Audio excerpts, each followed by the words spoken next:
and welcome to the Heard, Seen, and Known podcast, where the gospel is heard, God's glory is seen, and his word is known. I am your host, Daiesha, Jamaica, and I am so happy, humbled, and honored that you are here. Today we have a very, very special guest. She's an evangelist, a minister, a singer, a mother, a grandmother, a daughter, a friend, and all in all, just a beautiful spirit. I introduce to some and present to others no other than Miss Tanesha Garr.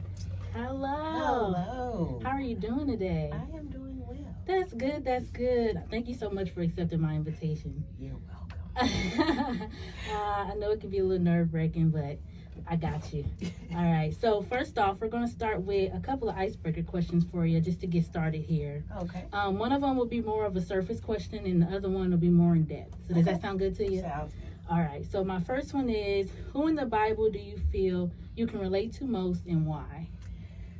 I know it's going to sound cliche, but Job. Okay. And this is why. Not that I've lost everything like he did, but I just feel like I have been through and yet go through so much that tests my faith. Right, okay. So that's why I can identify with Job.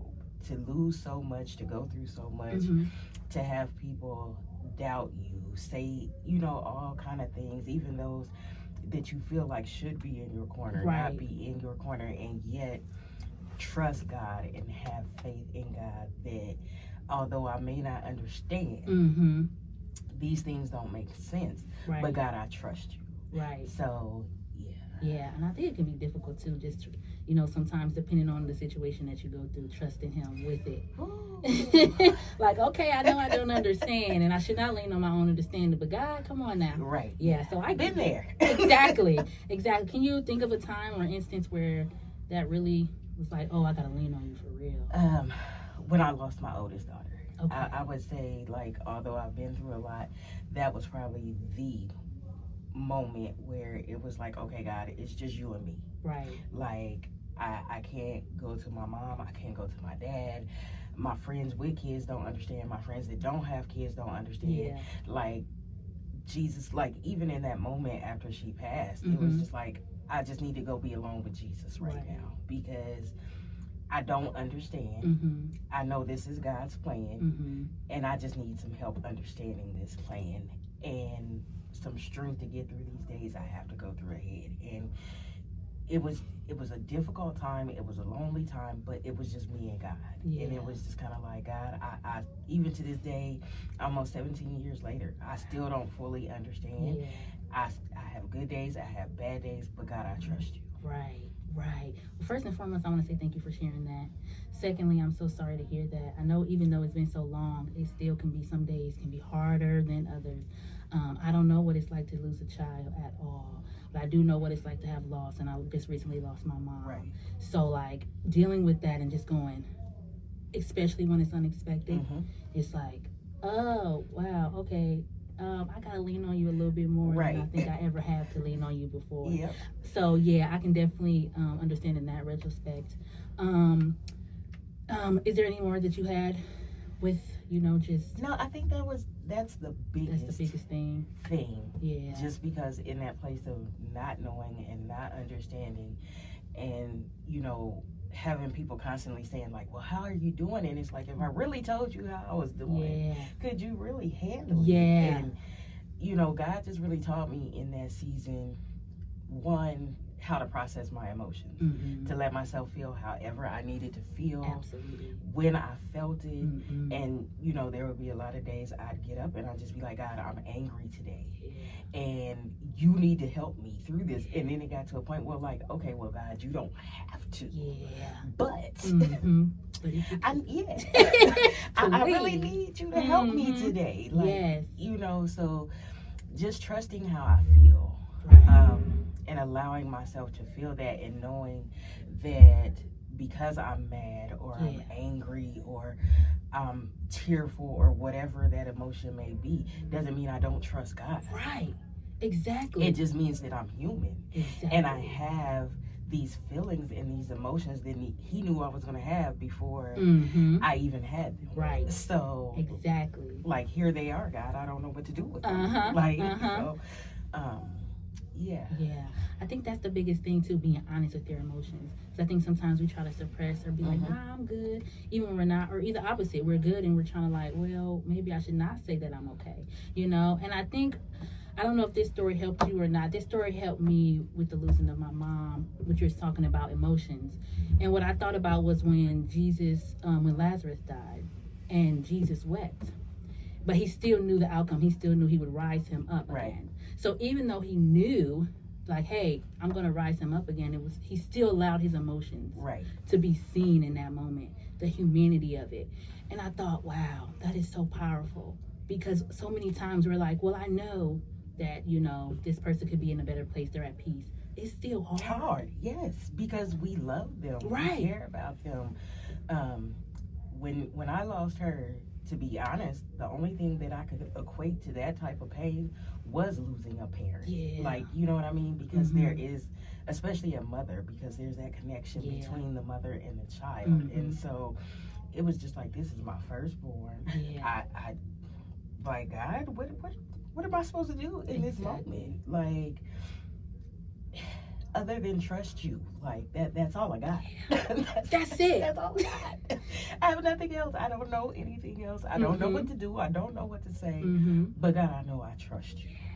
Yeah, and there's so many verses in the Bible that talks about what He can give you when you do. Like, trust me, I will give you peace.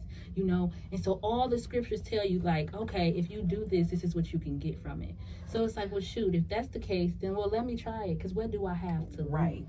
Right. Like, I didn't already expect this to happen, so it's like, then what else? It's you and me. It's your way or the highway. I can't do anything else but trust you, like you said. That's it. So I think that's beautiful. So to segue in the second question, I will ask, what is a recent spiritual lesson that you've learned? I don't know that I would say it's recent. I think it's an ongoing lesson. Okay. And that is just trusting God. Like, some days, like, let's just be honest. When you don't understand it, you don't see it, you don't know how it's gonna get done, it is sometimes difficult to trust God. But it's like, God, you've never failed me before. For sure. You've never let me down before. You're not going to start now. Exactly. So help me trust you the more. You know what I mean? Yeah. And I know when we ask God for things like that, we go through things that put that very thing to the test. Exactly.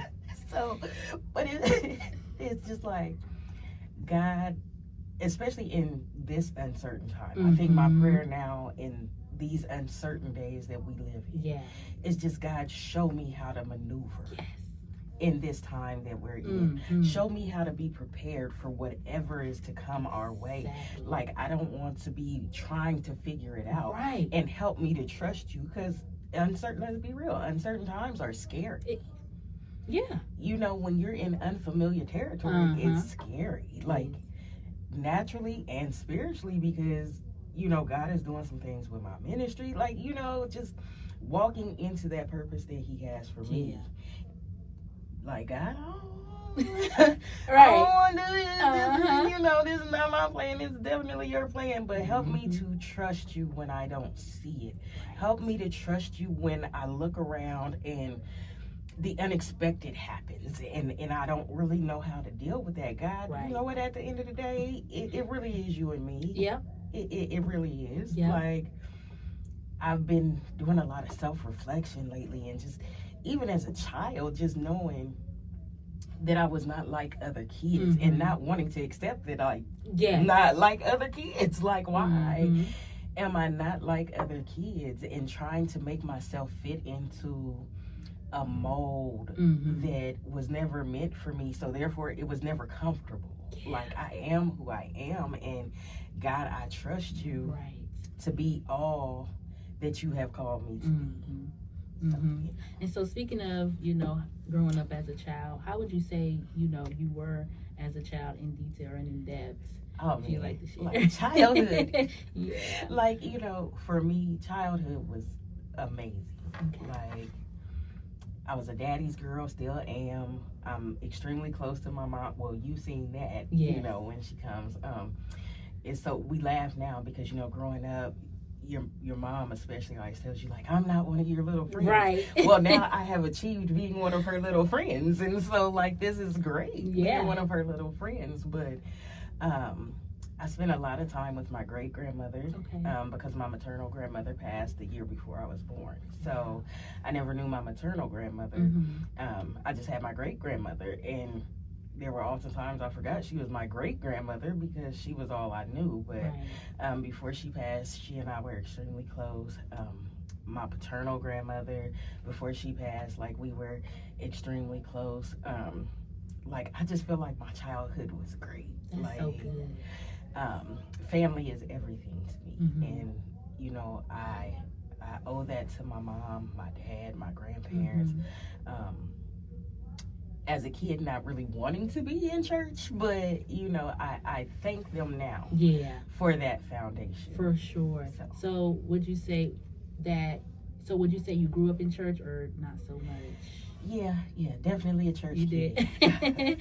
Definitely a church kid. I can remember being a little girl, sitting on my mom's lap in church, and just her taking her hands and putting them over my hands, and us clapping and things like that. And there was a period where, she'll kill me when she sees this, but she wasn't necessarily going to church, but she always made sure that we went to church. And so just still instilling that foundation. And I think she did, like, an amazing job of making sure that I had the proper balance. Like, and I'm not knocking anybody when I say this, because I know friends who, every time the church doors open, they had to be at church. It wasn't a choice. It was, you know, as long as you're in my house, you're gonna go to church. But I feel like my mom gave me a good balance of singing in the choir, being at church, but also being a kid, like going to basketball games and football games and just doing, you know, different things like that. And I was probably about 16, and I came to her and I'm just like, look, if salvation is a choice, I don't feel like I should have to be made to go to church. Because if it's my choice, then why am I being made to go when I have to go? And she didn't like it, but she respected it enough to be like, you know what? That's on you. You 16 now. That it's your choice. And I say 90% of the time I was still at church, but it's just like, if God is my choice, then I don't feel like I should have to be made to make that choice. Let me walk into that choice on my own. And I did. I can definitely understand that. Growing up, it was kind of, for me, similar in a way, but I was kind of like, you gonna go to church. My parents was more like, hey, get up, we're going, you gotta go. But something you said that stood out to me was when you said your mom wasn't going to church, but she was still allowing y'all and making y'all, well, you know, having y'all go to church. And I think that's beautiful, and that shows a testament to her motherhood of saying, even though I can't make it, I'm gonna make sure my kids are good in that. And so I think that's beautiful. And as well as you at 16 having the courage enough to go to your mom and say, hey, I'm learning this, that salvation is a choice. So if that's the case, can I get a choice in that? Because God gave us choice, and I think it's so beautiful that he does that, because he doesn't force any of us to love him, right? We love him because we want to love him, because we've seen how he's moved and operated in our lives. So I think that's beautiful to hear, that you have a good, strong family dynamic. And I think a lot of that was just knowing that God was the center of it all, even though I didn't really understand it.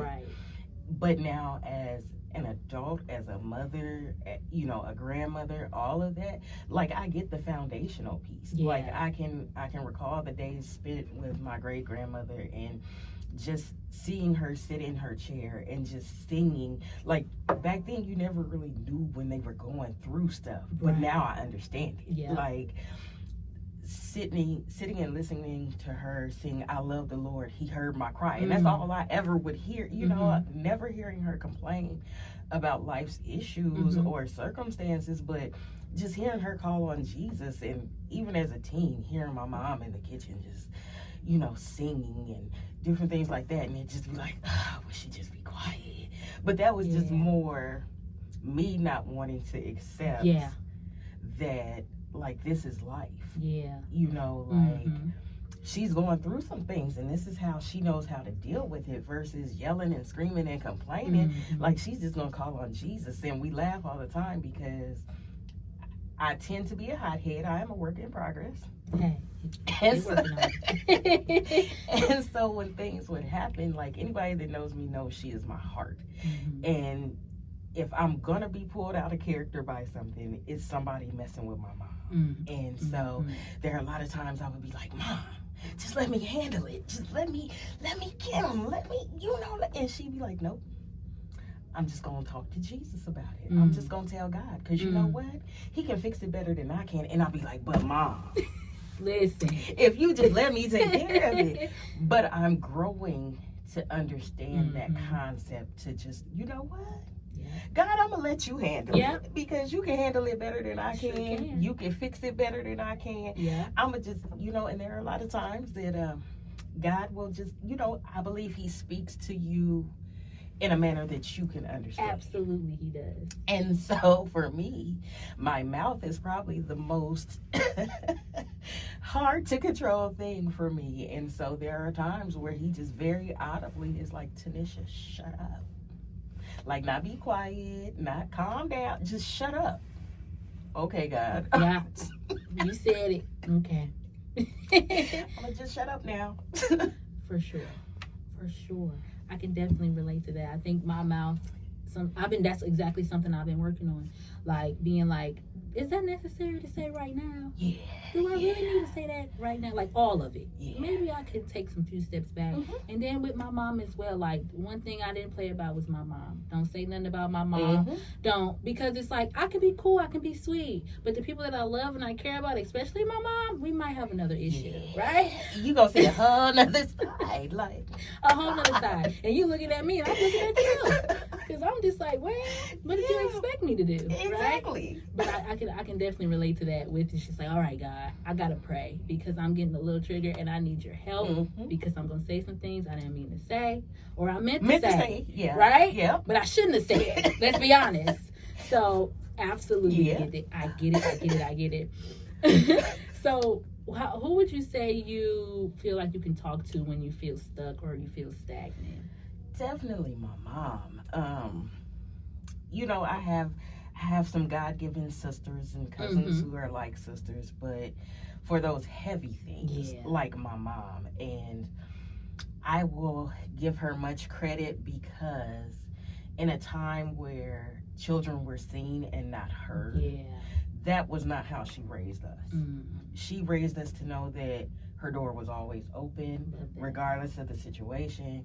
We could come, we could talk to her, judgment free, and so she's who I go to. Like, that's my rock right there. Like, listen, because, and then, next to God, she's the person who knows me best. And so even in those moments where God is like, calm down, simmer down, shut up, and I still want to be like, all right, she has that ability to come back around and just be like, you know what, I'm gonna give it to you naturally and spiritually. Like, here it is. And yeah, you right, Mom.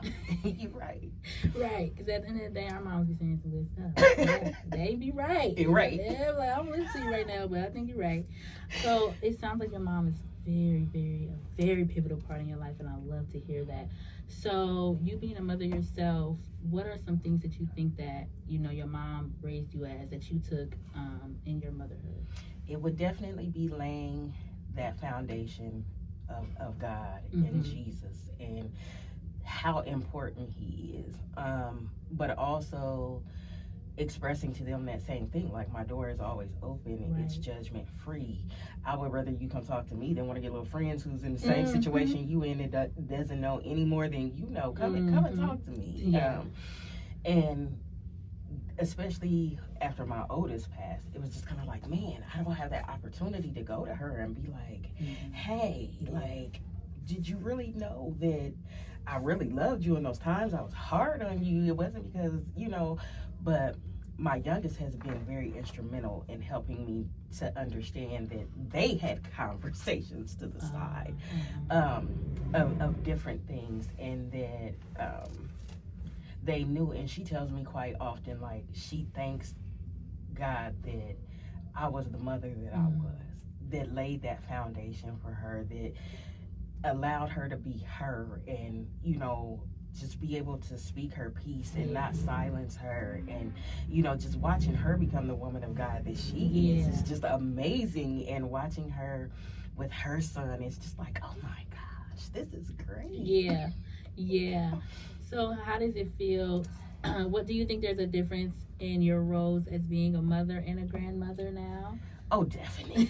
Like, when I had my kids, I would look at my parents like, who are you people? Like, no, like, you, even my great-grandmother, when she became a great-great-grandmother, it was just like, oh, leave those kids alone. And it's like, you would have killed us for jumping on furniture. Like, what is this? But now I look at my grandson, and I'm like, oh, yeah, he can do no wrong. Whatever he wants, like, he wants a pony, what? Like, I'm going to figure out how to get him a pony. Like, so, like, her and my son-in-law, they tell me to stand down a lot, because it's just like, okay, his first birthday is coming up. Like, what are we doing? Like, I feel like he needs a horse, and he needs, like, action, you know, like Spider-Man and Black Panther to show up. Like, what are we doing here? So it is a different type of love. And I just, I'm loving it. I love that. When you were younger, would you say that you would imagine your life with, because you know how when we're younger we imagine all of our lives with this and with that and the third. Was there any time where you imagined like being a mom and a grandma? Oh no. I was like that friend out of the friend group, like, ugh, kids, I'm not having kids. I don't want kids. Like, kids are, ooh, ick, no. And then I had two, and I was like, okay, this might not be so bad. And then it's still like, but I don't really like kids. And then somehow all their friends became my kids. And it's just like, I just love it, because even now, a lot of their friends still stay in contact. And I've been blessed with, like, all these bonus children. And just, you know, I still tell them I don't like them. But the more I don't like them, the more they flock to me. So, I can understand that. For my mom, she didn't want children, but when she had me, she would always tell me, I'm so happy I at least have one. She was grateful to at least have one, because I just think it's just something different when you think, you know, at a time you're like, I don't want kids, and you have them. And I think what I hear a lot of times is just a different type of love that festers up. It really is. And it teaches you unconditional love. Like, I feel like sometimes we think we know what love is. But once you have children, like, it really teaches you that unconditional love. It teaches you how to be it should teach you, let me put it that way. It should teach you unconditional love. It should teach you how to be selfless. Just to really give of yourself. But I think it also, when you come from a godly background, a godly foundation, understanding that these children are on loan to you, and you are responsible for these children while you have them in your presence. And it puts a different kind of expectation on you, because it's just like, God, like, it is my responsibility, it's my duty to make sure what choices they make when they're grown, that's on them. But until they get to the age of accountability, it's on me to make sure that they know right from wrong, that they know you, that they know of your goodness, that they, you know, just all of that. And so it really does become a different type of love. But I think for me, being grounded as a mother also came from my mother. Because, you know, going into teenage years, she and I had to have the talk. And so the talk was basically, if you go out here and you get pregnant and you have a baby, this is your baby to raise. Like, I'm not babysitting it. I'm not watching this baby while you go out having more babies. Like, this is really your responsibility. And so when my oldest was born, like, aside from work, church, and home, they had to pry me out the house, because it was all about her and her needs. Anything that my parents or anyone else did for my children, it was greatly appreciated because you don't have to, but it wasn't because you needed to. You know, it was because that's what you wanted to do, because I made sure that they were taken care of, because she instilled that in me, like, this is your responsibility, so handle that. So. Yes, I love that. So with that, do you recall like a time that was so challenging when it came to your parenting, where you were like, all right, Lord, that Bible verse that really like grounded you in you know, raising your children? Like I said, I think I've been through so much to just test my faith and building up on that faith and my trust in God. And there was a time period where things were just extremely difficult. Like, I don't know if she knows this or not, but when she watches this, if I come up missing, like, have them look at my mom. But there was a period where things were just really bad. And it was like, God, okay, if I cook this today, we can eat on this for a couple days. But then after that couple days, like, what are we going to do from that point? Like, we may be able to do some things here, and, like, you know, rent is due, and the money is this long, and the list of things that need taken care of is this long. And God, how am I going to maneuver this? How am I going to do it? And I guess the theme of my life, if there has to be a theme, is just trust God. Because in conversations with God, like, my cousin would sometimes take them. She didn't even know what I was going through, but, you know, she'd be like, oh, can the kids come over today? And, like, she'd make sure they ate and different things like that. So I didn't have to cook a meal that day. I could save it for another day. Or there was just unexpectedly one day the church comes by with, like, a Thanksgiving basket. And it's just like, God, like, I wasn't even expecting it. It's like, where, you know, so he's proven himself time and time and time again. And it's just like, I tell people all the time, I don't believe in God because somebody behind a podium told me to, or my mom told me to. I believe in God because I've had my own experiences, encounters with God, and he has never failed me. He's never let me down. Like, he's always there, even when he's telling me things I don't want to hear, even when I want to hold on to things and people, and he's saying, let it go, just trust me in this. You don't see it, but trust me. And so I often reflect on those hard times because it just deepens my trust in God. Like, we've all been given the measure of faith, but we don't stay there. Just like that mustard seed grows, our faith is supposed to grow. But if we never go through anything that tests our faith, how can it grow? Exactly. I think that's what's important. A lot of people are asking, like, for all these different things, but it's like, are you really ready for your faith to be tested? Because you do not know how God will show up and test your faith. You're asking for it, and God's like, all right, well, let's do it. And you're like, wait a minute. I didn't ask for this. It's like, no, you asked for it. That's exactly. And so it's like, I think he always, you know, has opportunities that he opens up to allow us to lean on him and know that ultimately he is enough. His love is enough. Everything. He is enough. So yeah, that definitely, because I know of prayers I prayed where I was like, test my faith, everything. He's like, got you. Got it. You asked for it. You know what? I'm just gonna say it now. I don't know. I don't have clarity because, like we said, we don't always. God doesn't always show us right at that time. But I know a few weeks before my mom passed away, I was praying, hey, God, test my faith, check my heart, do this, do that. And then my mom ends up passing away. I'm like, wait a minute now. Hold on. I know this wasn't because of what I prayed. Hold on. And even if it was, another thing I want people to understand is God is always good. Right? Everything he does is always good. So even if the case may be, he's like, yes, and this is an opportunity for you to grow spiritually.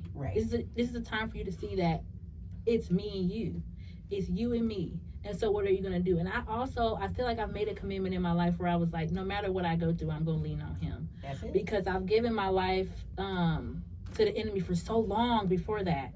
So if I'm going to say I'm with him, I'm with him. Right. Let me be with you. And like you said, I don't believe in God because what somebody told me or because somebody made me. I believe in God because he has shown himself faithful throughout my whole life, right? Even though I'm 28, he's still shown up in my life in so many ways where I look and I'm like, golly, you really showing up for me at the toughest times of my life. And it's just like, it's beautiful to see. It's like, I'm going to lean on him morning, noon, and night. Good, bad, rain, sunny days. Give him thanks and gratitude for what he has done in my life. He is so consistent. Like, man. He is so consistent, even when it feels like he is not. Yes. God is yet consistent. Because he knows the plans he has for us. Like, we don't know it. Like, sometimes I think we have a clue. Yeah. Like, I always knew, there was always that clue that ministry was my calling. But I didn't want to accept that. Like, I'm not trying to do all that. I'm trying to, as Claire Huxtable would say, I'm trying to be out here in these streets having big fun with the wretched. Like, I'm not trying to. But I was always like that go-to for my friends who wanted some spiritual advice or pray for me. Or it's like, girl, I'm trying to be out here living like you living. I ain't trying to, But even yet in that, and my lackadaisicalness, like God was still yet consistent. Like, look, you can try to run from it. You can try to deny it. But guess what? It's still here. It's still here. And you're still going to do it. Like, the longer you take it's on you. It's still going to get done. Yeah. So, one way or another, it's going to get done. So you might as well just go on and come over here now. And leave it alone. Yeah. Stop trying to run. Yeah. Because it's not what I called you to do. Exactly. Yeah. So it's just like, but God, can't I do it without all the titles and without all the, and I get that it's respect and all that, but it's just like, hearing people like address me in certain manners, it's just like, you ain't got to do all that. I'm just me, and I just love God. I love God. Like, I've always loved. I can remember being a little kid, and like, when you're a kid, you're dumb. Like, you don't know the Inquirer and all those are like fake news and made up stuff. And, but I can remember seeing like headlines like the world is coming to an end, and I can remember as a kid praying like, I don't want to die and go to hell. I don't want to, So God has just always been the center of it all. I just didn't always want to acknowledge that he was the center of it all. But he was still yet faithful, and he was still yet consistent. Like, girl, come on. You ain't gotta lose. I think another thing I've learned about God is his intentionality. That was big for me, because I'm like, oh, you're really putting this thing together, and you're strategic about it. Like, you're not just flailing around like, well, maybe I'll do this today, maybe. No, you're super intentional about the way you do things. And I think that gives groundwork for security and stability, especially if you grew up in a household or just grew up in an environment that was not as stable, it's not as safe. But to know that you have a God that is consistent in character, like you said, and then that's intentional about it, and then that is good if you trust that he's good, right? And I think that's where the lines can get blurred. Is like, do you trust him or do you not? There's no in between. It's either you trust God or you don't trust God. And when you trust God, he shows up in so many ways. And the thing about our God is, even when you don't trust him, he'll still show up because he pursues you. Yeah. And I think that can be hard to be like, you're still pursuing me, and I'm trying to be out here in the world. You still pursuing me, and I'm acting up. I'm acting up, and your grace is still enough, huh? You're still sufficient. Okay, got it. Okay, so you're just going, okay, I love you. All right, cool. But I think a lot of that goes to the prayers that were laid up for us. Very much like, so. Because I know my mom was one of those, if I was out, like, she's not going to sleep until I cross back over the door step. You know what I mean? And so I know enough to know that the whole time I'm out having fun, she's up praying for me and my safety and security. And so I feel like a lot of her prayers are coming to fruition now. And it's just kind of like, okay, God, like you said, he's intentional, he's strategic, because there have been a lot of instances where I'm just like, God, I don't see how this thing come together. Mm-hmm. But you know what? I trust you. Mm-hmm. You know, I'm trusting that if you say, let this go, Yeah. whatever is ahead of me Yeah. is greater than what's behind me. So, okay, I'm just going to walk forward. I'm not going to think about those things that are, you know, yesterday that are behind me. I don't see it. Right. I don't know how it's going to get done, but God. I trust. Okay.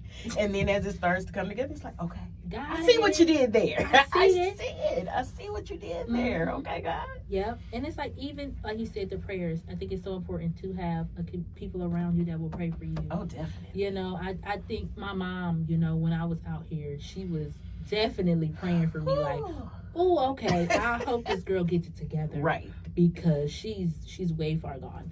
And so I appreciate that. And I think it's important. It goes back to something you were saying about when you said your children, basically it sounded like you gave them everything they needed. They didn't have to want for anything. But it was still important to have a village, people around that. If you were down, they could pick up the pieces. And I think that's so important, to have a village around you, because it does, I believe, take a village to raise kids. Oh, most definitely. I mean, you can't do it by yourself. Trusted individuals that'll pray over you, pray for you. You know, come by. How are you? Just checking in on you, making sure you're okay. And so, I don't know where I was going with that part, but a village is important to have. It is. Okay, very. and prayer. And yes. not just any village, though. Yes. To have, you know, I don't knock anyone, because again, salvation is a personal choice. Yes, it is. So I came from a village of those who went to church, those who didn't, those who weren't quite sure what to believe, but they were yet my village. Mm-hmm. Even to this day, as an adult, like, I know if I encounter certain situations, I'm calling my daddy, I'm calling my uncles, Mm-hmm. I'm calling, you know, and my aunties, I think, are worse than the uncles. So, like, you know, the village is coming. Yes. For my girls, I try to make sure they had that same stability. Yes. Like, they have their god aunties who I know aren't just going to give you any kind of advice. Yes. You know, they're going to give you some godly advice. Mm-hmm. They're going to pray for you. They're going to pray with you. So, yes, it takes a village and then some. Yeah. And I honestly feel like that's what's lacking today, is we no longer have a village, because it became you can't say anything to my kids, you can't discipline my kids, you can't. But I can remember as a teen, you know, just like being grown enough on my side of town, Mm-hmm. when I'm out with my friends and, you know, we cussing and we doing all this extra stuff. Uh-huh. And my dad's mom lived on the other side of town, and I knew once I stepped foot over on that side of town, like, all that had to die, because everybody knew my granny. Mm-hmm. And so I look enough like my granny that you might not know who my parents are, but you know who my grandmother is. And I don't have time for word to get back to my granny that I'm out in these streets acting like I don't have sense. Uh-huh. So just that fear alone of, like, I'm going to encounter somebody who knows Mm-hmm. my grandparents or my parents, and not only am I going to get it when I get home, Mm-hmm. but they're going to get me right here on the spot. Right. And I think we lost that when we stopped allowing the village to correct our children when they saw them out doing things that they know we would not approve of. Right. I absolutely agree, and I think that's important. And something that you said that I can relate to, and that I think a lot of people can relate to, is that when you know you're doing wrong, and you're out here, but you got certain people who, you know, if they see this, I don't want them to see this, because I know how they feel about certain stuff. I don't want them to see this. I can remember a time where I was just out here acting a crazy mess. Not too much, like, not in the streets or anything. I just want to be clear. But I wasn't. I was just into some new age stuff, and I would post certain stuff. And I had my ID group leaders that I grew up with from like 10 to 18. And I would post stuff, and you know, on Facebook you can have only certain people see your stuff. I would exclude them every time, because I'm like, I don't want them to see what I'm talking about, because they ain't gonna be pleased. But it's like, so that means deep inside, you know, what you saying is probably not absolutely right. and you still out here saying it and doing it. And so at that time I had that belief, but I knew, I was like, oh, but I don't want them to see it. And so, because I think it was a level of respect also that I had for them, where I was just like, see, I don't want you to have to be seeing all this mess that I'm doing. And so I think that's also another thing, is we have a level of respect for that. Right. For that and I think this generation of young people, most of them do lack respect for their parents, respect for other adults. Just, you know, just we've lost a lot, because, you know, even I at some point was just like, I'm not gonna raise my kids like that. I'm not gonna, you know.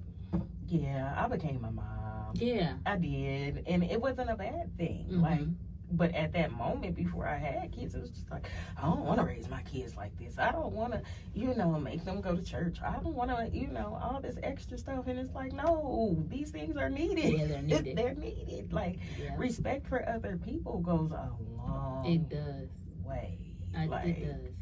Honor thy parent, honor thy mother and father is biblical. Yeah. So it goes a very long way. For your days will be long.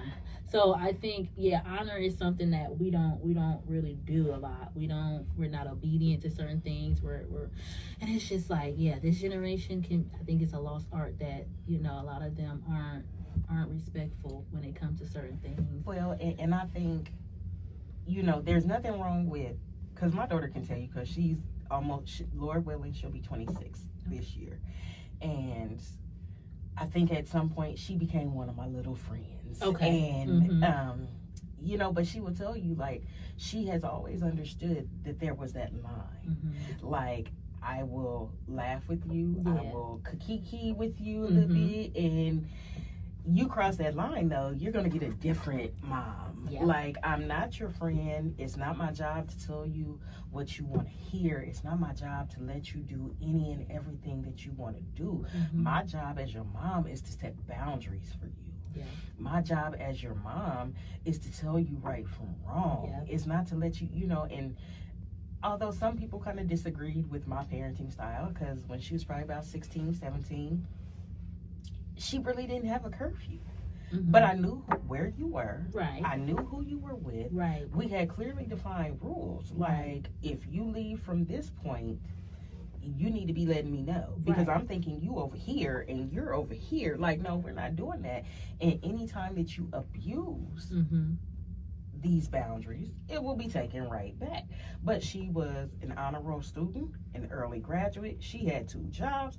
You're proving yourself to be responsible. Right. But anytime that you lack in that responsibility, then as your mom, I'm going to step in and just be like, you know what? Since you can't handle that, this is what we're doing. So there have always been ground rules. There's always been boundaries. But I don't think we have to hold on so tight that we suffocate them, but so loose that they are just out here doing any and everything. Everything is a matter of balance. Yes, 100%. I agree. Like you were saying, I think when kids and just people in general start to show themselves, you can kind of lean back a little bit.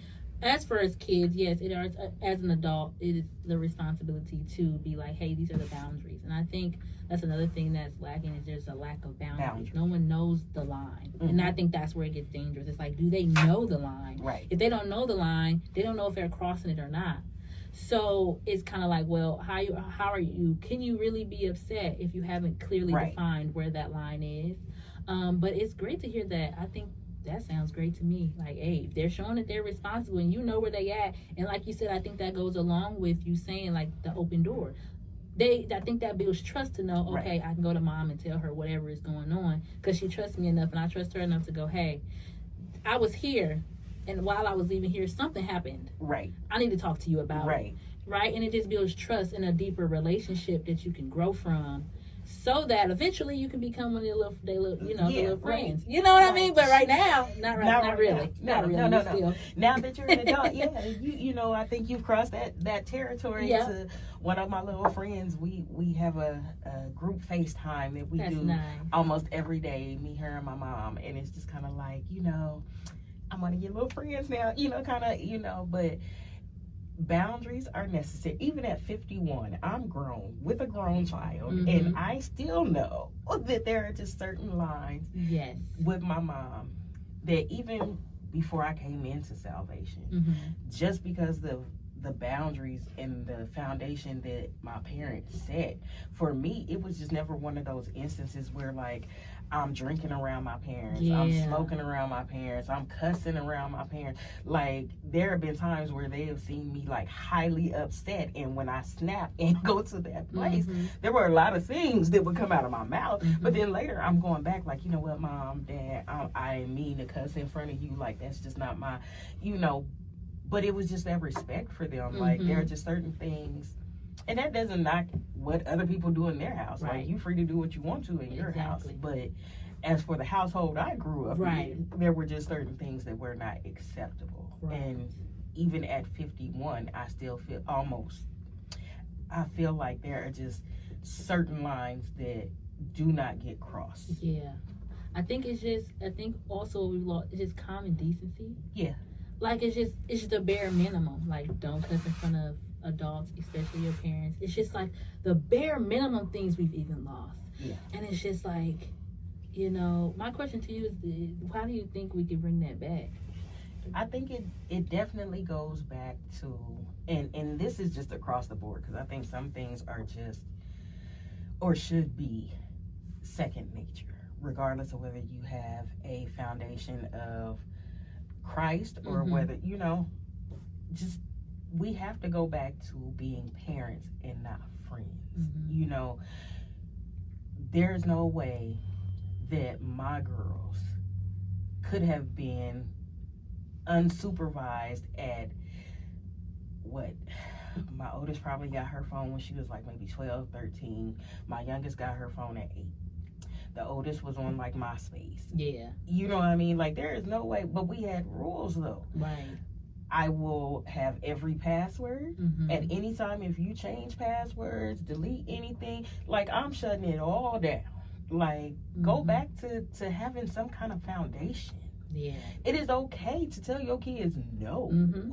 It is That's okay an to answer. tell them, right? Yeah. It is okay to tell them you're not Yes.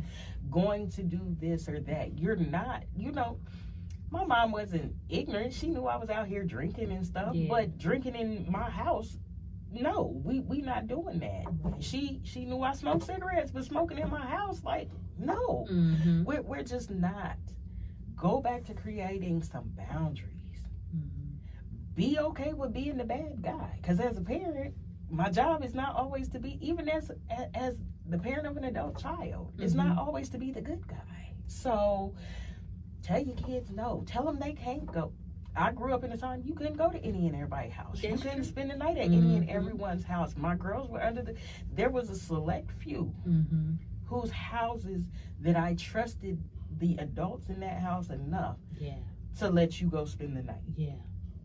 Stop letting your kids go here and there and everywhere and not having a clue where they're at. Yeah. In this day of technology, Yeah. there should never be a time where you don't know where your kids- children It's are. no excuse at this point. So, Yeah. we just have to go back to some of the things that we were taught Mm-hmm. that we put to the side. Like, go back to implement. I'm sorry, I never had to get paddled in school, but just the thought of that consequence Mm-hmm. was enough to not make me show my behind at school, Mhm. because I'm gonna get paddled at school. Then when my mama get that phone call, Mm-hmm. when I get home, Mm-hmm. it's gonna be on again. Mm-hmm. So like I was always one to try to fly under the radar. Like Yeah. I didn't want trouble to find me. Mhm. So, but you tied the school's hands. Mm-hmm. They can't discipline these kids, but yet you want them to discipline the kids. Right. You don't discipline them at home, but you expect when they're out in public for the police to have some grace and some mercy, or the teachers or the principal. Yeah. If you allow disrespect at home, Yeah.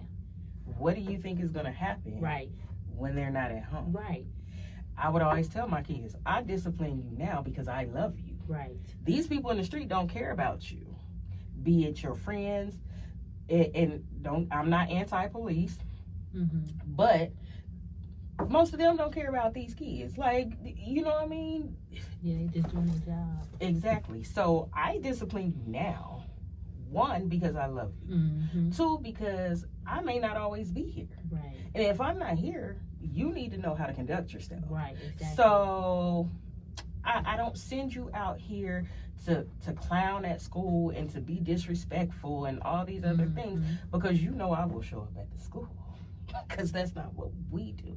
I think if more parents started showing up at the schools again, maybe these kids wouldn't be cutting up so much at school. Like, it just, and again, it goes to the village. Like, if I can't go, I always have people in my village who are capable of going, that I trust to handle things the way that I would handle them. So, yeah,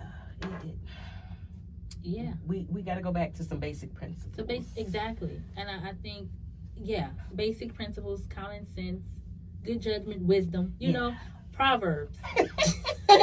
We need. If you're Christian, go back to Proverbs. You know, even if not. Ask somebody about Proverbs. It will help you very much so.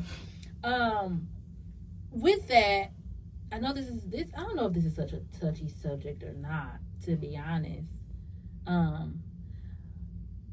But how do you feel about like the lack of biblical teaching in schools, but we learn about everything else? That bothers me, because if my children can learn about everything else, why is that a taboo subject? Yeah. But then at the same time, it's not necessarily the school's job, right, to teach it. You know, it's my job as a parent to teach it in my household, so that you know right from wrong. Right. Because we are definitely, if people don't see it, we are living in a society where wrong is right and right is wrong. Absolutely. And so it's my job to make sure that you know the truth, so that when you do hear something, it can resonate with you. Like, no, that's not it. That's not it. And again, the choices you make when you become the age of accountability, those become your choices. Yeah. My job is just to put it in there. Yeah. And so I think that kind of goes back to, I don't know how it was when you were in school, but just a lot of when it came to like sex ed in school. Well, that's not the school's job to teach that. Or some people rely solely on the school to teach it and not talk about it at home. Well, and then you get kids who are all confused, you know? So it's not necessarily the school's job to teach it. Yeah. But I do feel like if my kids are free to learn about all these other things, then why is that a subject they are not allowed to discuss or talk about? I feel like sometimes we make concessions for all of these other things and all of these other people, but when it comes to God and Christianity, like, that's just a definite no. Like, you can't openly pray here, but yet someone else may have the right to do this, that, or the other thing. So, like, like, why should I have to hide who I am? Right. I 100% agree. 100%. I do believe that it's sad that they can learn about every other thing, but they can't learn about this. But at the same time, it is the parents' obligation to be like, so they don't know. Right. Because, I mean, it isn't the school's job. But then again, you know, so it's a lot of blurred lines, like I said. And when you don't know, you don't know. And I think, you know, a lot of us can be ignorant. And when you're ignorant to something, and you have a lack of understanding, it's kind of hard, very hard. On subjects. And I think some things are not, again, necessarily worth the fight. You know what I mean? Like, we can protest all day long. But if I'm not teaching godly principles at home, why do I want the school to teach the godly principles? That's very true. All I want you to do is respect my child's godly principles. Yes. So you don't have to teach it, you don't have to like it, you don't have to understand it, you don't have to agree with it. But if this is who my child is, as long as it's not disrupting anyone else, hurting anyone else, my child should be able to feel free to go to school and talk about God, talk about Jesus, pray openly if they want to on their own time, without there being consequences or repercussions for any of that. So yeah, I absolutely agree. You can run the risk of schools teaching and misleading, and that's very, very crucial, because they can mislead your child, and your child's coming and asking you questions, and you like, wait, that ain't in there. Right. Who taught you Where that? did you get that from? That is not correct. Right. And so then it still plays into, it's your obligation to teach your children what's right and what's not. Right. And I think that's why it's important to have an open door policy, because that way it gives the child that security that I can go to my parent, I can go to my caregiver, my grandparent, my aunt, my uncle, whomever has that relationship in the village. And if I'm confused about things, regardless of what it is, I can put it all on the table. As what was the new thing? We listen and we don't judge. Yeah. Like, you know? Period. But I think it's important to not judge. Like, you don't have to like it.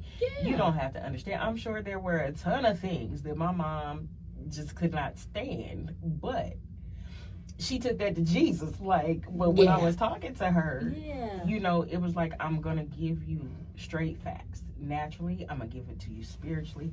What you do with it is on you. Yeah, for sure. It's something you said that I wanted to make a comment on, and it's not coming to me because I was really actually listening to what you were saying. So we're just gonna segue into another topic, another question. I mean, and that question is, what gives you motivation? To be honest, it is just like my family. I feel like my family drives me. My mom would probably say, her and my dad would probably say, like, I'm more driven sometimes than I probably need to be. And I'm probably harder on myself than anybody else could ever be on me. But there's just always been that part of me that's just like, at the end of the day, like, I want to make my parents proud. Like, I want them to be proud of who I am. Like, I want to be proud of who I am. Like, I want my kids to be proud of who I am. Like, I don't know.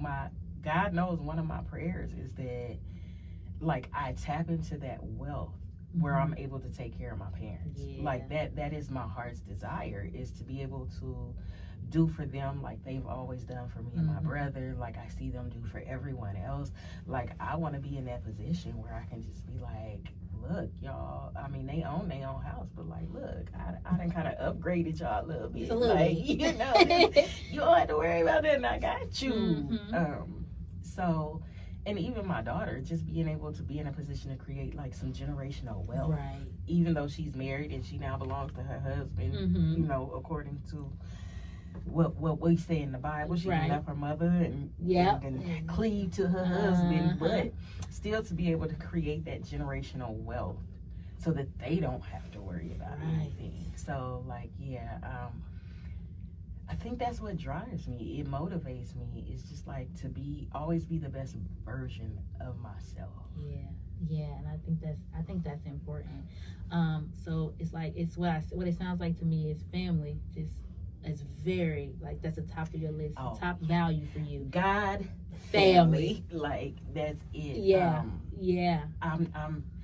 We celebrate the holidays. We acknowledge, you know, the significance behind the holidays, but for us, it's just always about that being able to come together and laugh and make memories and just because we went through, I want to say, like, maybe a year, 2 year period where, like, on both sides of the family, we were just losing people left and right. And it's just like, man, life is short. Like, let's just, you know, forget all the dumb stuff, the arguing, the stuff that doesn't really matter, and we're just gonna get together and we're gonna eat and we're gonna laugh. And we're, like, Thanksgiving, we had a house full of people, and I don't think I took one picture just because I was, and for me that was rare because I was so in the moment that afterwards when everybody went home, it was just kind of like, man, I don't think I took pictures of food, people, nothing. But that's the best, though, when you realize, dang, I didn't even take no picture. That's how good it was. I was enjoying your Christmas. Yeah, I love that though. Just to have a strong family dynamic, because not everybody can have that. Not everybody does have that. But I want to encourage people that it's not, even if they're not biological, you can still create your own family. You know, and I think that's important. Like, don't lose hope in that, because like we're talking about with a village, like you can have your church family, you can have, you know, people from your job if you get close enough. You know, it just depends, but you don't have to lose out on that dynamic. Blood isn't always right, and you know, it doesn't always have to be your family. And that's what I was just about to say. You know, and that comes with setting boundaries too, though. You know, because I am definitely a big advocate of setting boundaries, regardless of who it's with. I feel like we especially have to get out of the, well, you can't be like that because that's your mom, or you can't feel like that because that's your dad, or that's your brother, your sister, or yes, I can. Because regardless of who it is, if they're disturbing my peace, I have a right to set healthy boundaries. Absolutely. And so, and that includes blood. So family transcends just being blood. You know, but that was also something that was instilled in me. Like when my granny passed and we went to her funeral, the amount of people who came and were just like, you know, being a kid, I would see different people at her house and different things like that. But the amount of people who were just like, when I had nowhere to go, like, she took me in, or she did this, or she did that. And so even with my great-grandmother, I can remember being a little kid, and if somebody in the neighborhood passed away, or someone in their family passed away, I can remember going door to door with her. Collecting money for flowers or food or different things like that for the family. So like, I come from a family of like, we're just givers, and we just love, and just, you know, it doesn't matter whether you're family or not, the door is open. And so I've tried to kind of set that same principle with some healthy boundaries. Right. I love that though. Like, it sounds like y'all were together. Like, y'all made sure that y'all stood together no matter what it was. But what I'm hearing you saying is, even though we are sticking together, there are still boundaries that need to be set in place, because you can't overstep those. Just because you, like you said, just because you are my mom or my dad, there's certain things that, you know, you shouldn't probably be saying to me, or especially if we're both adults, right? There's certain things that needs to be clear, because, hey, you know. And the older I get, the more I value my peace. And so it doesn't matter who it is, what it is. If it disrupts my peace, like, my peace is priceless. And anytime I feel that my peace is threatened, the threat has to be eliminated. Be that I just don't talk to you as often, be I don't talk to you at all, be it that I feed you, as they say, with a long-handled spoon. Like, I must do what I have to do to protect my peace. Right. I love you, but I'm going to love you while you over here. All the way. And I'm over here. Over there. And know that, you know, what they say, love you with the love of Jesus. That part. I do. Okay, but she can't come over here. All of that. You can't come over here. You have to be selective even with who you have in your home. Yeah, and you know, I learned that because when I grew up, that wasn't my story. You know, a lot of times my parents let a lot of people in, and so it was like I was seeing people come in, people come, people go, and people come, people go. But when I learned that from my God family, which is, you know, Pastor Micah and Carla Payne, they are very they're very good at that, you know. And I think I learned that, like, not everybody has to come into your home.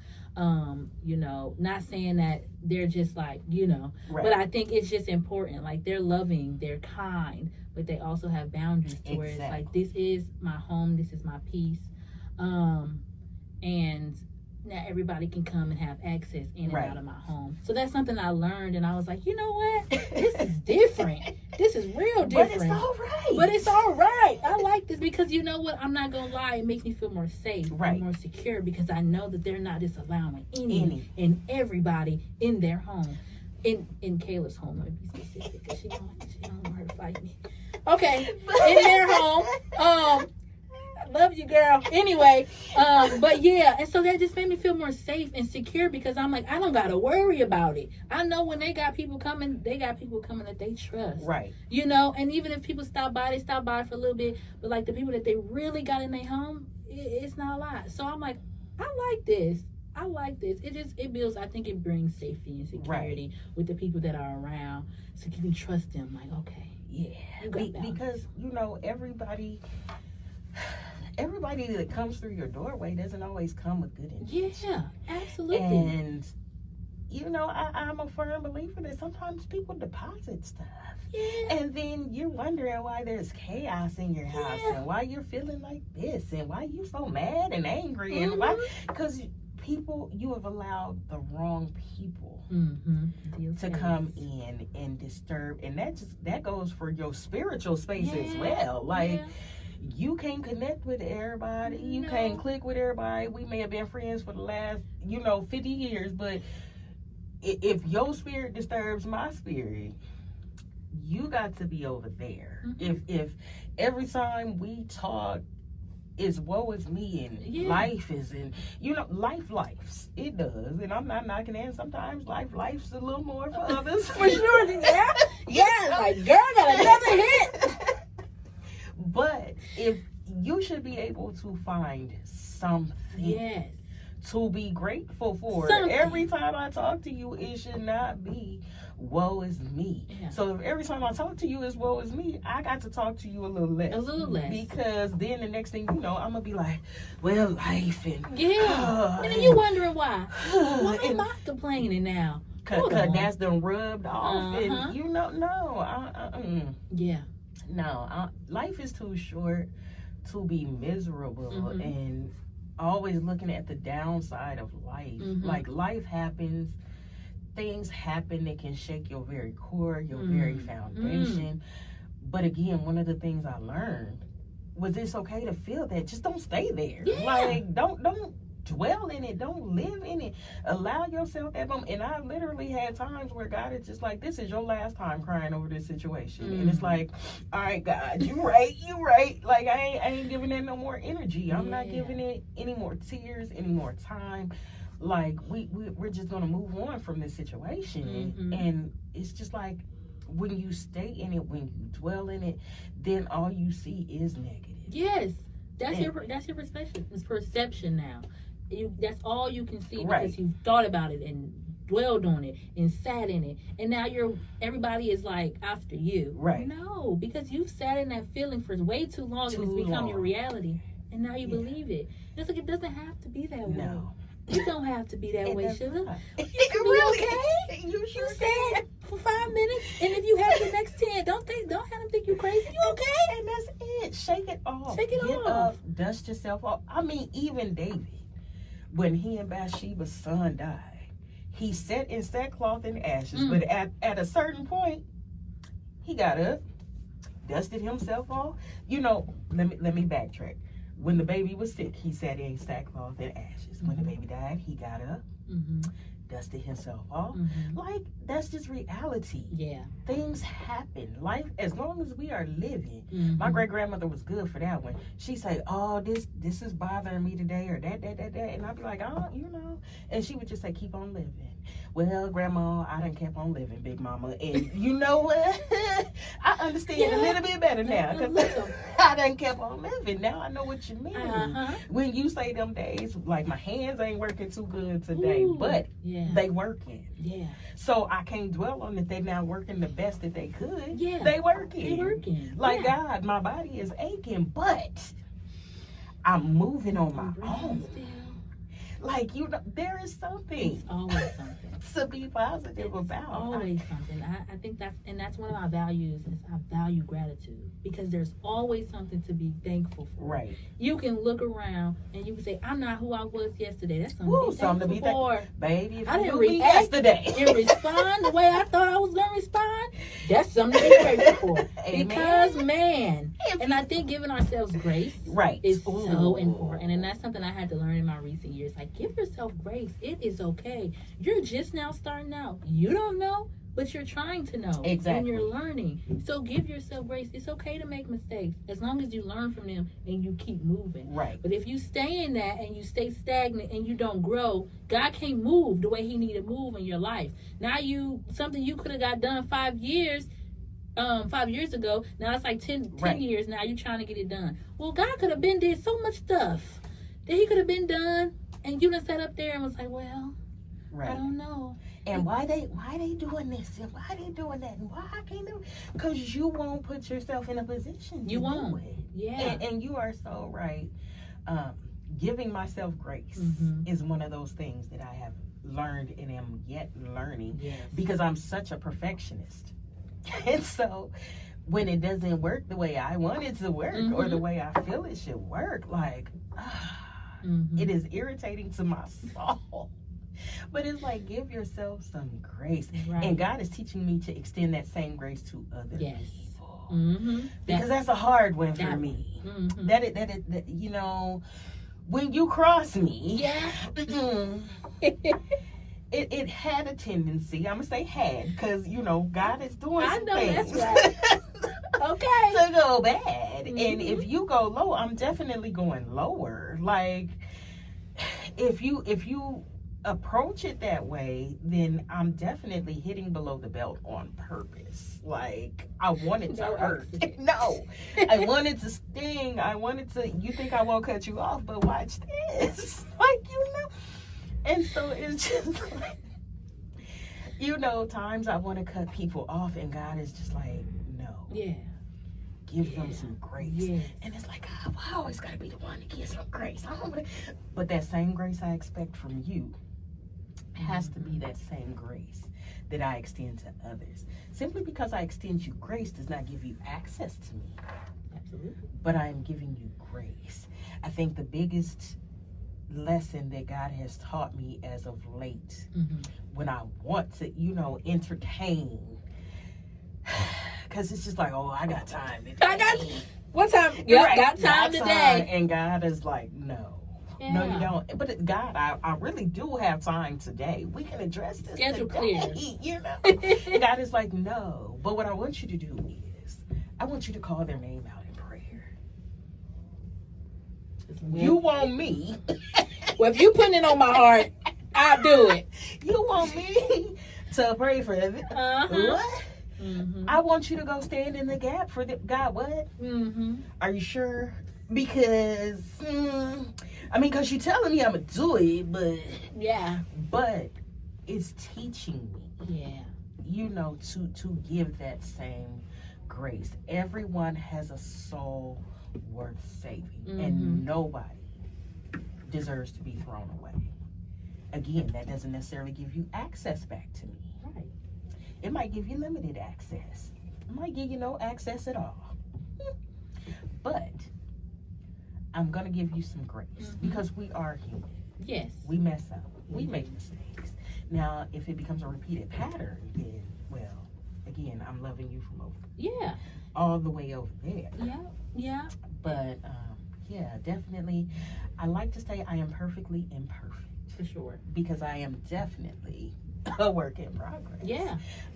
And I think as a Christian, because there's no seniority in salvation. Yeah.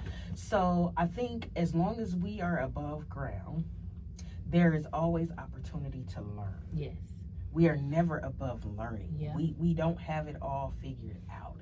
And I think coming into it, I don't know, I think there was a part of me that when I came into salvation felt like that. Like, you know, I'm perfect now. I should not still be struggling with anger or this or that. I should be above this or above that by now. And I shouldn't be making these mistakes and I shouldn't be doing. And sometimes I think that's why it's hard for people to come into salvation. Yeah. Because we paint this picture like they have to be perfect. Yeah. But like, no. We are perfectly imperfect. And it's always another day, another moment, another opportunity to get it right. Like, as many times as I've heard and read the story of Jesus in the Garden of Gethsemane, it never really hit me until a few months ago. Because we are just like Jesus. When God was looking for somebody, Jesus said, here I am. Send me. I'll go. And he did everything that he was supposed to do. And when he got in the garden that night, I think that's when reality set in. And so I looked at it differently. Because now it's like, okay, God, if it's your will, let this cup go on past me. Like, I'm here. I said I would do it. but it's really real now. Yeah, like we're right there. So like, if it's your will, mm-hmm. let this thing go and pass from me. But if not my will, but your will. So God is like, I need somebody. Here I am. Yeah. I'll do it. I'll go it. I'll say it. Whatever you want me to do. And then when we have to walk through the fire, we have to be in the valley. We go through them tests and trials. Yeah. It's like, God, okay. If it's your will, let this cup pass from me. let it pass. Mm-hmm. So there is nothing that we go through that Jesus didn't already go through. Exactly. And we just have to get to that position that he did. Lord, if this cup is not supposed to pass from me, then not my will. Because if it's my will, I ain't gonna do it. I'm not going. I'm not saying it. I'm just not. Yeah. But let your will be done. Yes. Let your will for my life be done. Yeah. And I think when we are able to get to that place where we can surrender our will for God's will. Yeah. Stop worrying about the things that we are still struggling with, the things that we are still dealing with, and just continue to pursue God. Yes. God will start taking the desire for things away. Yes. God will start knocking things away. God will fix your attitude. He will replace the anger with some joy and some peace and all these other things. But we have to first, God ain't finna take nothing from you that you ain't willing to give up. Mm-hmm. And so when we surrender our will for God's will, that's telling God, like, you know what? Mm-hmm. Here it is. Here it is. You have all of it. I'm going to just pursue you, and I'm going to trust you that the rest of this stuff will take care of itself. Yes.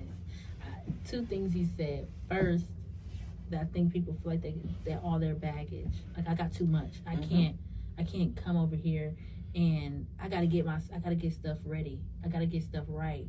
Not realizing you're not gonna get nothing right without his help. And then secondly, sanctification is a real thing. Like, we are continuously going to be growing in this thing, continuously. And like you said, if we allow God and we say, hey, it's your will, when we do that, he is faithful. So all we got to do is continue to trust in him and abide by what he is saying. And that's going to be enough. Putting him first in everything, relying on him, leaning on him, and allowing sanctification to take its course. But I think so many times, which I'm guilty of, I get to a point where I'm like, am I where I'm supposed to be? Like, am I supposed to be a little bit more further along in my spiritual walk? Am I supposed to have let this little thing go? Let me take some self-reflection, because am I holding on to something that I should have given you a while ago? Did I really give you all of my yes? Or did I give you some of my yes? That part. Because if I gave you some, you can't do everything that you got planned for me. So technically, it's still your will and my will be done. Can't have that. Nope. I can't hold the cup and then say, but you can have something. No, give it.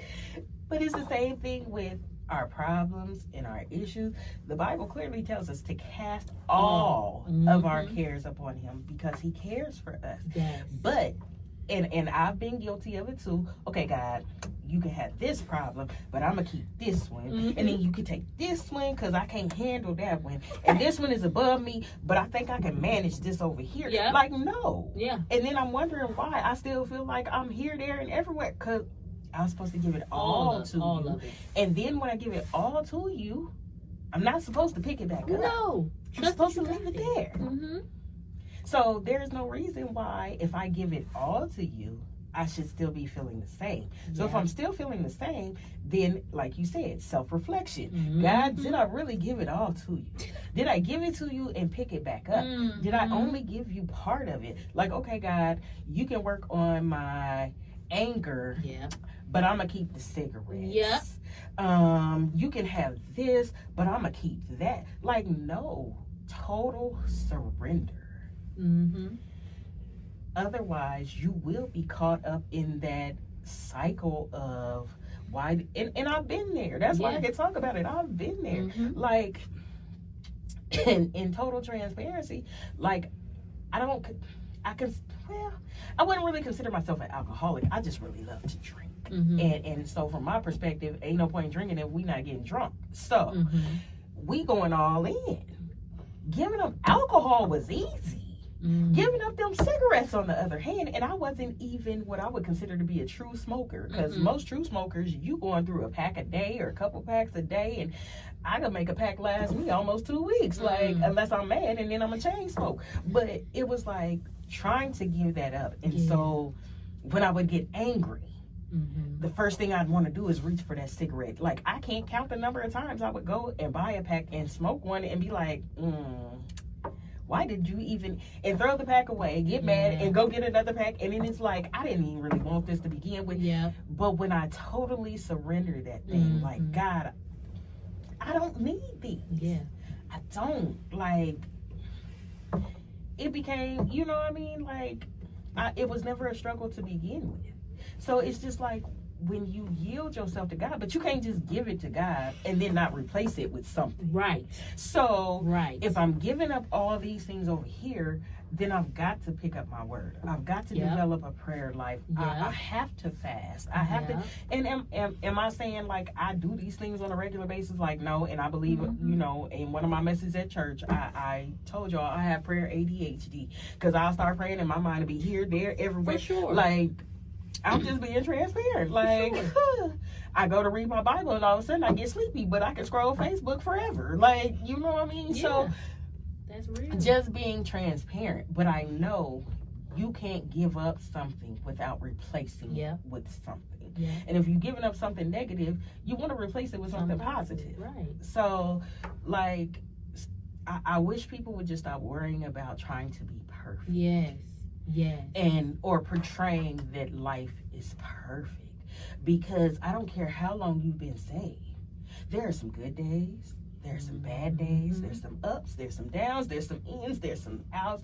And so I sincerely question people when every time you ask them how they're doing, oh, I am blessed and highly favored. Well, we know that, but at the same time all right, you know, life is life right now. And you know what, because I think it gives a false perception to people that, okay, I accept salvation, but everything's not great.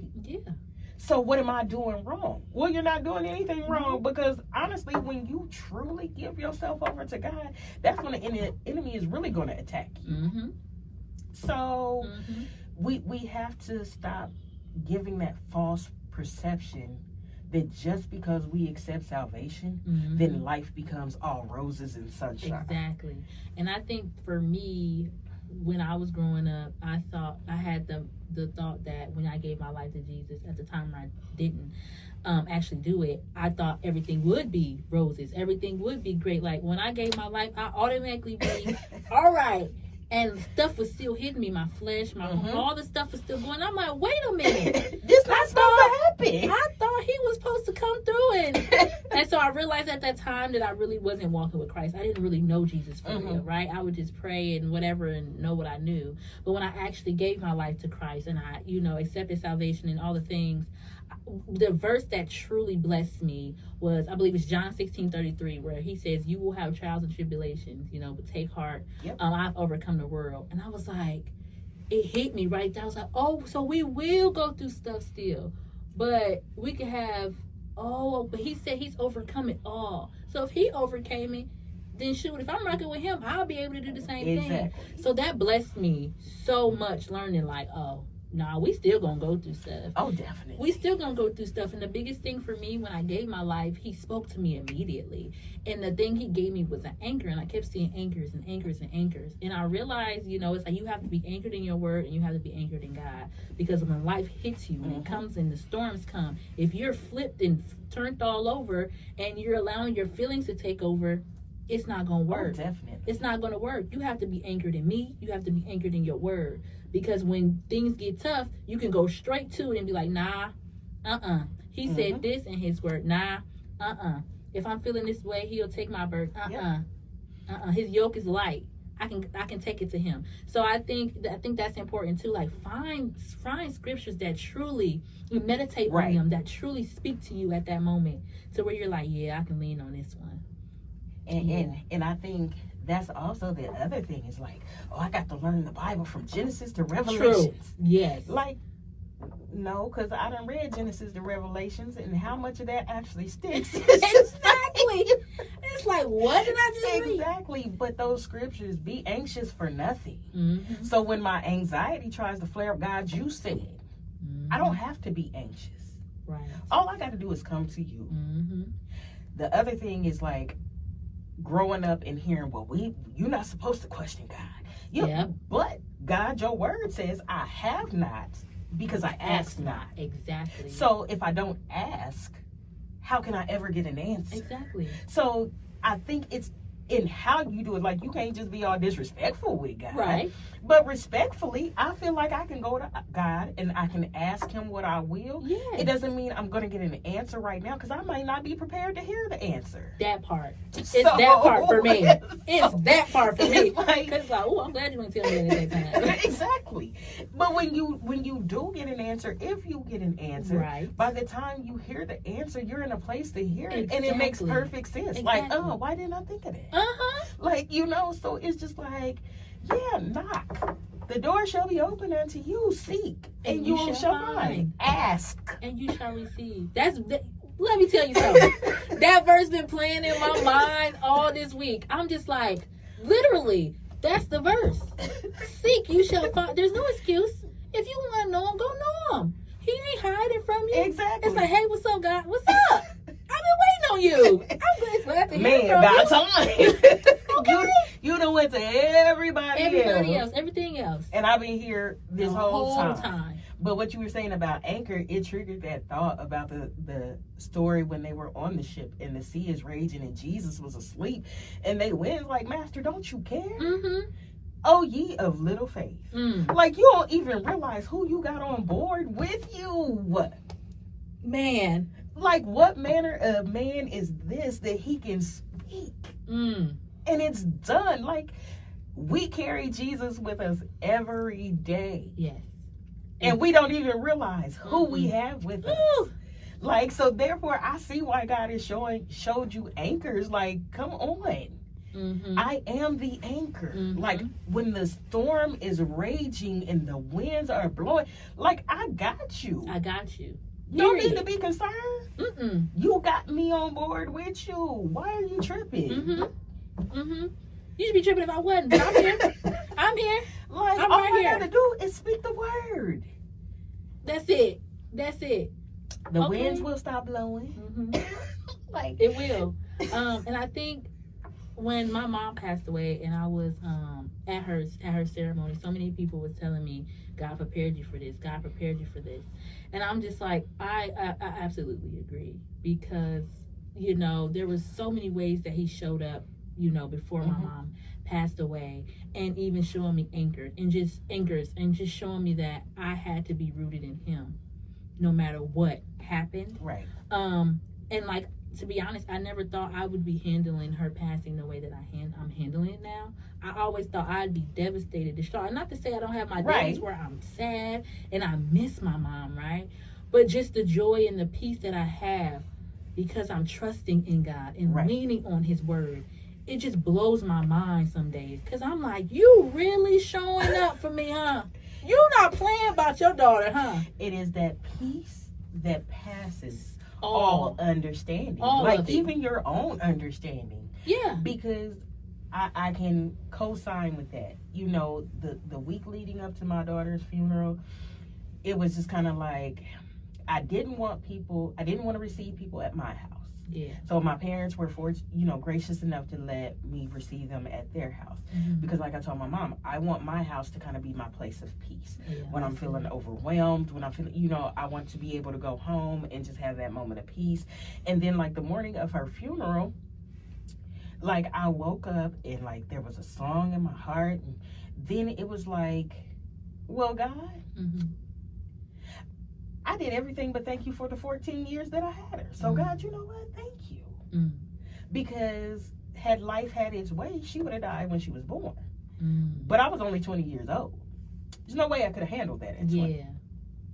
34, that was a different story. And I had a relationship with God at that time. So, it makes the difference. But it was just kind of like, okay, God, I thank you. Yeah. I thank you for those 14 years. I got up, I got myself together, and I went to her funeral with so much peace. And that made the difference. Like, it confused me a little bit, because it's like when they closed the casket, they referred to it as putting her to sleep or putting her to bed or whatever. So literally my mom and I tucked her in. And watching them close, you know, and I told them from the beginning, like, look, I don't want the casket open and then closed and open back up. I can't deal with that. Leave it open the whole time. That way when it's closed, it's closed. It's done. But only the strength of God could give me and my mother the strength that we needed to tuck her in and watch them close that lid on my baby without me acting a plum fool. You know, so it's just, God's peace is amazing. It is. And I want to say it was Pastor Dre I heard preaching a message one time and talking about how everybody hates the valley experience. But it's in the valley where you get everything that you need. And when he said that, I was like, you know what? You're right. You know, it's in the valley where I have solitude with God. It might be a little dark, might be a little chilly, it might be, you know, a lot of things in the valley. But God is nourishing me there. Because on the mountaintop, the air is thin up there. You can't stay there for long. For sure. Looking down like, ooh, hey. So at some point, you got to come off the mountaintop. You got to come off. You have to. So it's just kind of like, I thank God for the journey. It hasn't always felt good. I done had to shed a lot of tears, but it's made me who I am. It's caused me to trust him more and more. Not just in the good times. Because it's easy to trust God when everything is good. Like, yes, the money is flowing and all your bills paid and you ain't got to worry about nothing. Like, oh, God, But as soon as them tests and them trials come, it's like, oh, can I trust you? Even in that. Like, Donnie McClurkin has a song that's one of my favorite songs. And it talks about just that. What if it hurts? What if I cry? What if it doesn't work out the first time that you try? I trust you, Lord. Like, yes, I will trust you, Lord. That's all I got. That's all I got. That's all I got. Ain't no guarantee my mama gonna be here till I'm 180 or whatever. My daddy, like, God, if I have nobody, if everybody I know turn their back on me right now, I still got you. Ooh, and that's enough. And that's enough. I think it goes back to something you said earlier when you said he didn't have to do it. And I think that's what, two things. That's one of the things that's been getting me through is like, God, you don't have to do none of this. You don't have to give me this peace. You don't have to give me this joy. You didn't have to do none of it, but you do anyway. That's how much you love us, because you do it anyway. And I think that is so beautiful. And the second thing is, you were on the Graceful Overcomer podcast, and I caught a little bit of it, and I heard that exact thing you were talking about, where you didn't even, say, God, thank you for the 14 years. And so I want to tell you that helped me with my mom and giving gratitude for the years I got to spend with her. Because I'm like, it made me think about how you said that, and I was like, that is so true. If I flip it around and look at it that way, thank you, God, for the 28 years that I got to spend with my mom. You know what I mean? Because there was times where I'm sure that either one of us could have been out of here earlier. But I got to spend that time with her. And I think if we flip the lens a lot of times and look at it that way, it can just be so much better for us. Looking at the positive instead of the negative. Because he could have took us out at any moment, right? But he didn't. He allowed her to be here as long as he did. And another thing that blessed me that's been helping me is, Kayla, she told me, she said, you don't know how long God kept her here. Exactly. And I said, that is so true. That's so true. We don't know. He could have had grace and mercy. Obviously, it's new every morning over her life up to so much certain points. And he was like, I'll keep her here. But now she has to come home, right? She has to come home with me. And I don't think we think about the fact that we all have a date. We all have a date. That we don't know.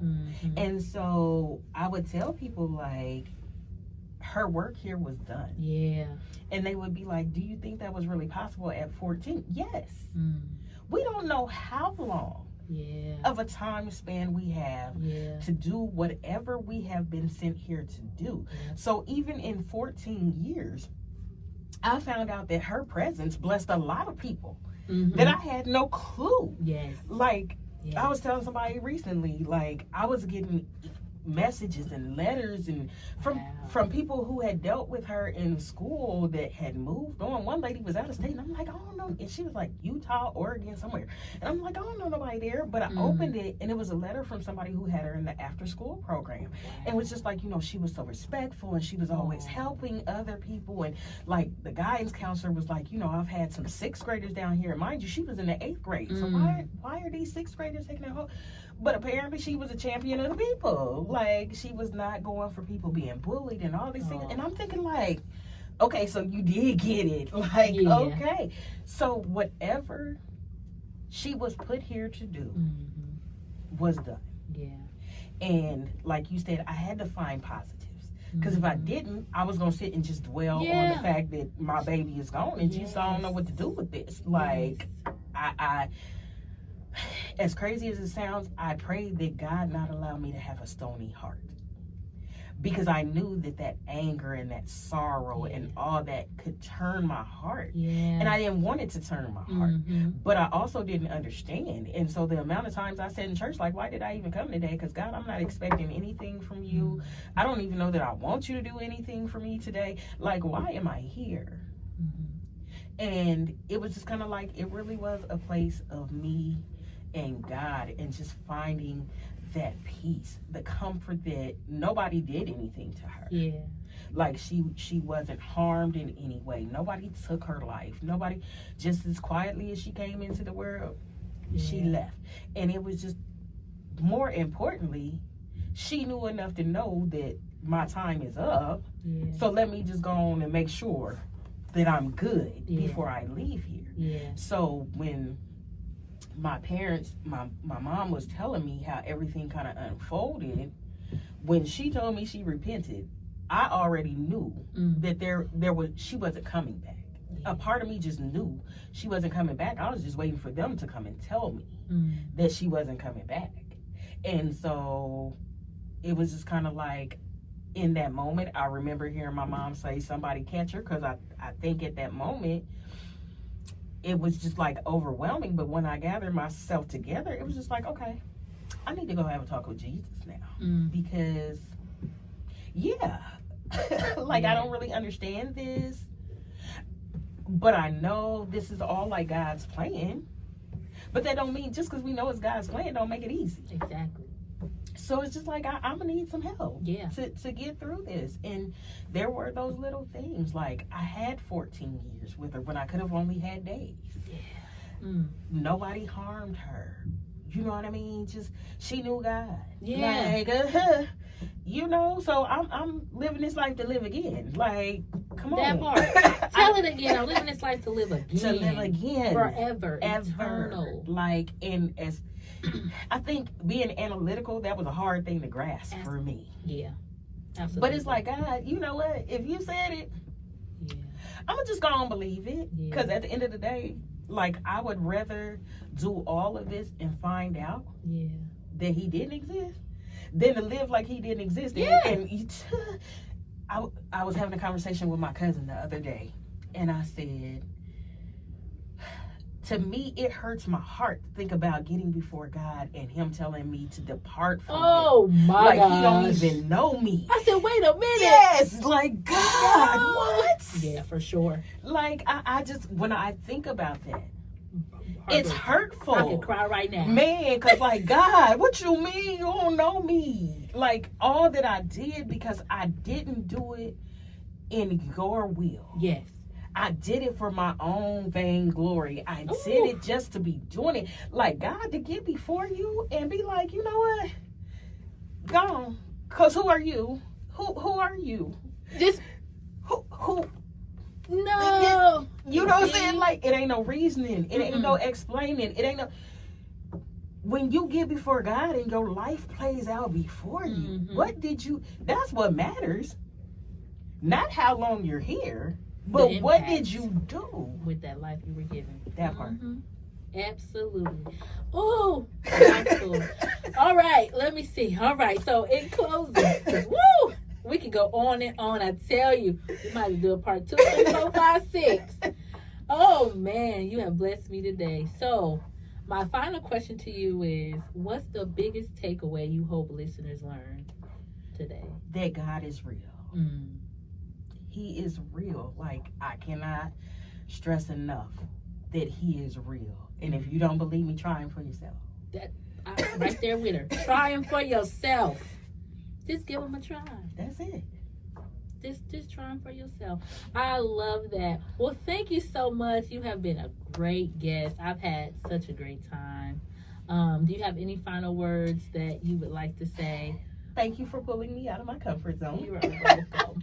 You are welcome. You did so great. And again, just trust God. Mm-hmm. Trust when you can't see it, when you can't feel it. Trust God. Trust God. Y'all heard it here. All right. So that is it. I'm gonna do my closing. Y'all know what it is and y'all know what it ain't. I forget my closing, so right now I'm just in awe. I'm just excited with joy. So I might do it after this. But I love y'all. Thank y'all for tuning in. Until next time. Peace.